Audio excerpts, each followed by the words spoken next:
Got another 2-minute-ish drill for you today. And Billy Napier, Florida head football coach, said recently on holding on to the play calling, he said, "It's year 8 for me, and it's the way I've done it, and it's what got us here."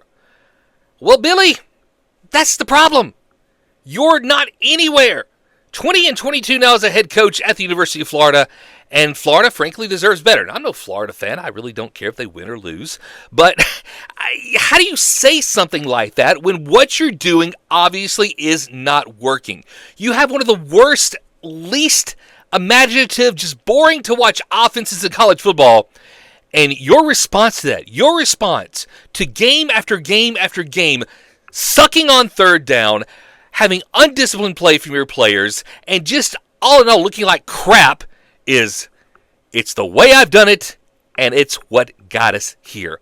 That statement enough should let the Florida powers that be say, this is not the guy for me. Get rid of him. And this problem of adaptation, we see it in a lot of college football coaches. Dabo Swinney, he's not really wanting to adapt to get with the times with things like NIL and the portal. Yeah, he's been using it some, but still very resistant to it. You can just tell, and you can just tell that he's not really enjoying himself right now. Of course, who would, being 1-3, but still, it's not working out for him the way things are going right now. Hugh Freeze at Auburn. It doesn't look like the way he wants to do his offense works anymore in college football. And he's got to adapt to that, or he's going to wind up gone from the plains.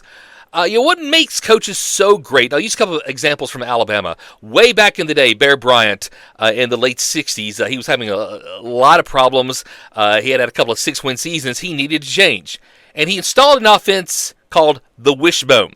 And the 70s, Bama was one of the dominant teams. And then Nick Saban himself, of course, he adapted as time went on in Alabama. When they started getting mobile quarterbacks, he started shifting to smaller, faster linebackers. He changed his offensive style to very run-heavy, almost 3 yards a cloud of dust, to bring in guys like Lane Kiffin and Steve Sarkisian to run more modern, up-tempo offenses. To succeed, you have to adapt. And in this world now, where we see NIL, the transfer portal, offenses still changing, the game just changing every day, if you are arrogant enough to say, "It's the way I've done it, and what it's got us here, and where you're going is nowhere," well, then you should be out of a job.